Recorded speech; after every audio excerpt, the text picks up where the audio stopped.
Dear students, today we will have a presentation on domestic inquiry, one of the important subjects under industrial relations. The term domestic inquiry is mainly used to refer to an inquiry into the charges of indiscipline and misconduct by an employee of the organization. In domestic inquiries, the matter is decided by the disciplinary authority of the organization and not by any court of law.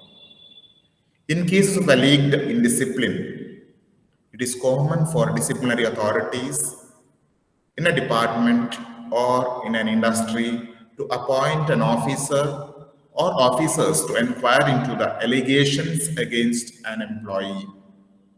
These inquiries are commonly known as domestic inquiries. While conducting the domestic inquiry, there are two important basic principles of natural justice which need to be followed. These principles are from the Latin origin and they are the first one, nemo judex in causa sua, which means no one should be made a judge in his own cause or rule against bias.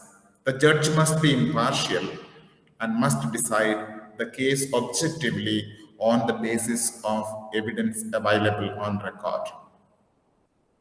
The second principle is audi alteram partem, which means here the other party or no one should be condemned unheard or rule of fair hearing. Right to fair hearing is a code of procedure and hence covers every stage through which administrative decision making passes through. Now let us look at what is the procedure of domestic inquiry. At the commencement of the inquiry, the charges should be read out and explained to the charge-sheeted employee, and he should be asked whether he pleads guilty to the charges or not. Presenting officer and charge-sheeted employee should examine and cross-examine the witnesses of either party. After the examination and cross-examination of all witnesses in support of the charge are completed, the charge-sheeted employee should be asked to begin his defense. Before concluding the inquiry, it is advisable for the inquiry officer to ask to the charge-sheeted employee, have you anything further to state, and record his answer after that. After the conclusion of the recording of evidence, the inquiry officer should prepare and submit his report. The inquiry officer should record clearly and precisely his findings and indicate the reasons for arriving at such findings in respect of each of the charges. The findings must be based on the evidence available on record. Inquiry officer must state his reasons for finding the employee concerned guilty or otherwise of the charges leveled against him.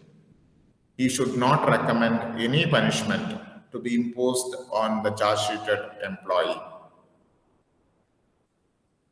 The report has to be submitted by the inquiry officer to the disciplinary authority. The disciplinary authority will award the punishment or exonerate the alleged employee. Disciplinary authority also provide inquiry report to the alleged employee. The next step is communication to charge-sheeted employee, which has to be done by the disciplinary authority. Once the disciplinary authority decides to impose the penalty, the same must be communicated to alleged employee. The order should be unambiguous and must relate to the charge only. It should be signed by the authority competent to sign the order. The order issued without holding a domestic inquiry will not be valid under the law of Industrial Disputes Act of 1947, and the labor court and industrial tribunals can interfere. So it is a must for the employer to conduct a procedurally valid domestic inquiry. Thank you.